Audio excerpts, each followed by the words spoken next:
Salams and welcome. Thank you for joining me in another episode of the Quran in English Basics for Beginners. And we are busy with Surah Yasin. A'udhu billahi minash shaitanir rajim. Bismillahir Rahmanir Rahim. Verse number 38. وَالشَّمْسُ تَجْرِي لِمُسْتَقَرٍّ لَهَا ذَلِكَ تَقْدِيرُ الْعَزِيزِ الْعَلِيمِ. And the sun runs his course for a period determined for him.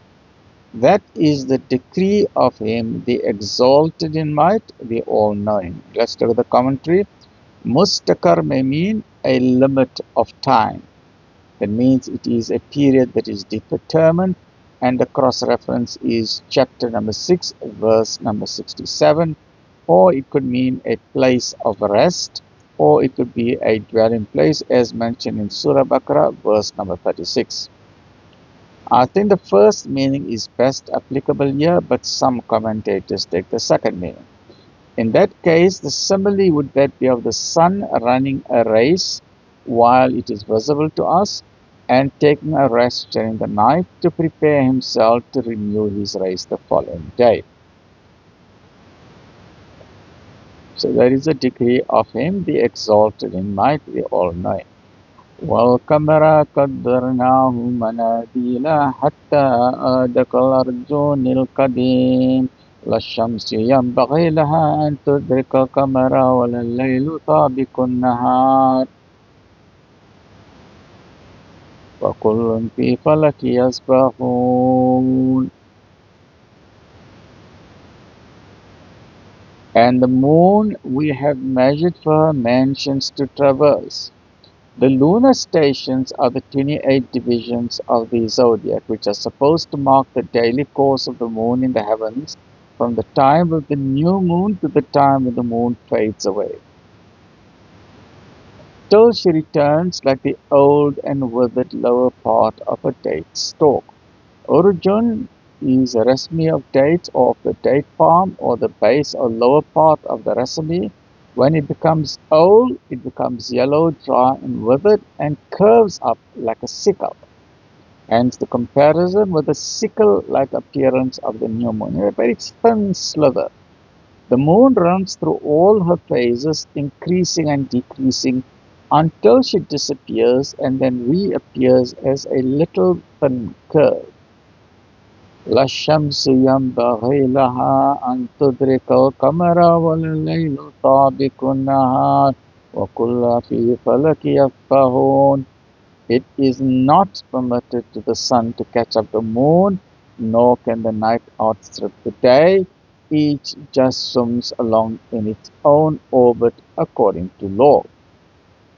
Though the sun and the moon both traverse the belt of the zodiac, the constellations, and the motions are different, they never catch up to each other.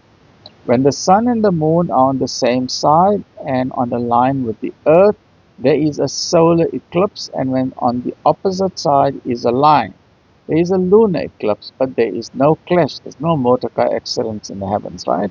Their laws are fixed by Allah and form the subject of study in astronomy. Similarly, night and day follow each other, but being opposites cannot coincide, a fit emblem of the opposition of good and evil, truth and falsehood. That means night and day cannot stay side by side. You cannot have night and the day in the same time, right? It's got to be on different times. Each just swims along in its own orbit according to law. How beautifully the rounded courses of the planets and heavenly bodies are described, swimming through space with perfectly smooth motion. As Shakespeare expresses it, each in his motion like an angel sings, still quivering in the young-eyed cherubims. وَآيَاتُ اللَّهُمْ أَنَّا حَمَلْنَا ذُرِّيَّتَهُمْ فِي الْفُلْكِ الْمَشْحُونِ. And a sign for them is that we bore their race through the flood in the loaded ark. Besides the beauty of the night, with the stars and the planets swimming in their rounded courses according to perfect law, suggesting both symmetry and harmony, there are other signs touching closely the life of man himself, projected through time in the past history of his race and in his own personal experience.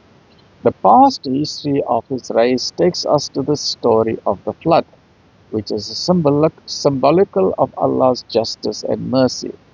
Noah's ark was a sign to all the people, as we see in chapter 29, verse 15. Mankind's own personal experience is appealed to in every ship afloat. وَخَلَقْنَا لَهُم مِّن مِّثْلِهِ مَا يَرْكَبُونَ, and we have created for them similar vessels on which they ride.